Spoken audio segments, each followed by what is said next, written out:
muuqaalkan waxaan kugu soo gudbinayaa nabraha cadcad ee kasoo baxa afka gudihiisa.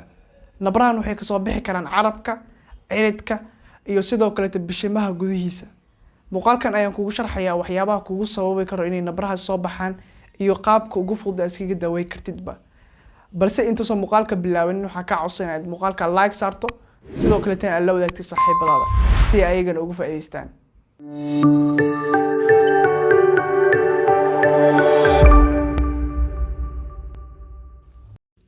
السلام عليكم ورحمة الله وبركاته. سو dhawaad dhammaan saaxiibayaal. Si aad muuqaalka hordhiciisa ka soo aragtaybo, muuqaalkan maanta waxaan rabaa inaan ku sharxo waxa caafimaad ahaan loo yaqaan aphthous ulcer ama kansar sores oo ah nabra yaryar oo run ahaantii ka soo baxa afka gudihiisa. Nabrahan inta badan waxay ka soo baxaan bishimaha hoostooda ama bishimaha gudahooda. Waana run ahaantii nabra aad u xanuun badan. Nabrahan inta badan qofka waxay xanuunaan qofka markuu cuno waxyaabaha kuleelka iyo waxyaabaha dhanaanka. Waxaa jiro nabro ka soo baxa bishimaha dibadooda ama bishimaha banaankooda. Nabrahaas waxaa loo yaqaan herpes labialis ama herpes stomatitis. Muuqaalka soo socda ayaan ku sharxi doonaa waxyaabaha sababo iyo sida loo daaweeyo. Run ahaantii nabrahan way kala duwan yihiin. Nabraha ka soo baxa bishimaha banaankooda waxaa loo yaqaan herpes labialis. Balse nabraha aan muuqaalkan ku sharxayo waa nabraha ka soo baxa bishimaha gudihiisa. waxaana loo yaqaan aphthous ulcer. Nabrahan inta badan waxay ka soo baxaan bishimaha gudihiisa. Sidoo kale tan waa nabra aad u xanuun badan. Nabrahani waxay dadka xanuunaan inta badan markuu qofka cuno waxyaabaha kuleelka, waxyaabaha dhanaanka. Guud ahaan xanuunka loo yaqaan aphthous ulcer-ka waxaa loo kala qaybiyaa laba qaybood. Nooca koowaad waxaa loo yaqaan major aphthous ulcer. waana nabra waaweyn inay ka soo baxaan bishimaha gudahooda. Nooca labaad waxaa loo yaqaan minor aphthous ulcer. waana nabra yaryar oo xanuun badan inay ka soo baxaan bishimaha gudahooda.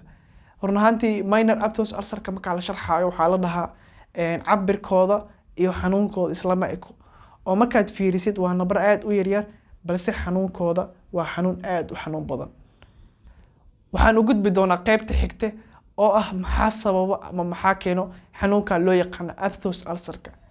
xanuunka loo yaqaan aphthous ulcer-ka waxa keena ee saxda ah lama garanayo oo waa idiopathic.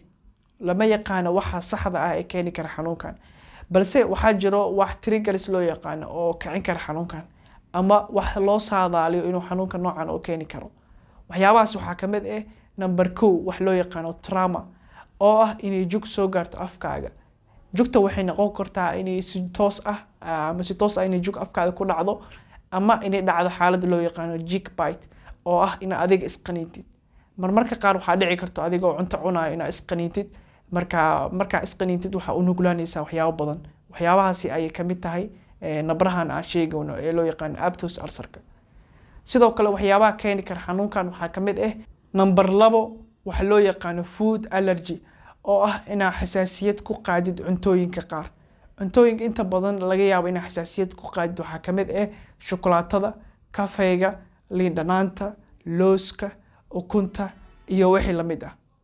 sidoo kale waxaa loo saadaaliyaa xanuunka noocan inay keeni karaan wax loo yaqaan number 3 vitamin deficiency oo ah in fitamiinada qaar ee jirkaada ay ku yaraadaan. gaar ahaan fitamiinka loo yaqaan B2 alif iyo macdanta loo yaqaan zinc. sidoo kale waxyaabaha kale ee loo saadaaliyo in xanuunka noocan ay keeni karaan waxaa ka mid ah number 4 stresska oo ah in qofka walwal zaid ah uu dareemo. iyo sidoo kale ugu dambeyn number 5 isbedelka hormoonada jirka. qodobkan wuxuu la xiriiraa dumarka. dumarka waxaa jiro waqtiyada qaar waxaa ku dhacaya jirkooda isbedel hormooneed. isbedelkaas hormooneed wuxuu ku sababi karaa in afkooda ay ku arkaan nabro. gaar ahaan xanuunkan hadda aan sharxoono ee loo yaqaan aphthous ulcer-ka. waxaan u gudbi doonaa qaybta ugu muhiimsan muuqaalka oo ah sidee loo daaweeyaa nabraha yaryar ee ka soo baxa afka gudihiisa ama sidee loo daaweeyaa xanuunka loo yaqaan aphthous ulcer-ka. run ahaantii xanuunkan wax daawo ah ma lahan oo si dabiici ah ay qofka nabrahaas ugu baaba'ayaan muddo 2 isbuuc ah. ugu badnaan waxaa laga yaabaa inay kugu qaadato 6 isbuuc inay ka baaba'aan nabrahan oo si caadiyin adigoo wax daawo isticmaalin ay iska baaba'ayaan nabrahan. balse haddii muddadaas 6 isbuuc ay ka badato oo nabraha xanuun zaid ay kugu sii keenaan ama ay baabi'i waayaan waxaa loo baahan yahay inaad si degdeg ah u booqatid dhakhtar ilkaha ah. dhakhtarkaaga ilkaha markuu xaaladaada qiimeeyo waxaa laga yaabaa nabraha hadda sidaad filanaysid ama si ka duwan inay noqdaan ama dawooyin dheeri ah u baahatid. waxaa laga yaabaa dhakhtarkaaga inuu ku qoro dawooyin ilkaha kula loqotid talooyin inuu ku siiyo oo nadaafadda ilkaha la xiriirto ama wixii markaas la haboonaado oo is dhaho waxaas ayaa sababay isla markaana waa loo daaweyn karaa. haddaba si aysan nabrahaasi kugu daahin ama aysan kugu badanin waxaa lagaa rabaa inaad qaadatid talooyinkan hadda aan kuu sheegayo.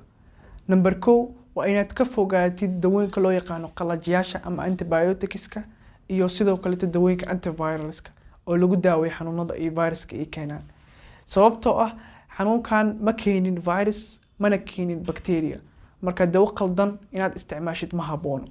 sidoo kale waxaa muhiim ah inaad ka fogaatid dawo walba uusan dhakhtar kuu soo qorin, kaliya waa inaad dawada isticmaalaysid uu dhakhtar uu kuu soo qoro.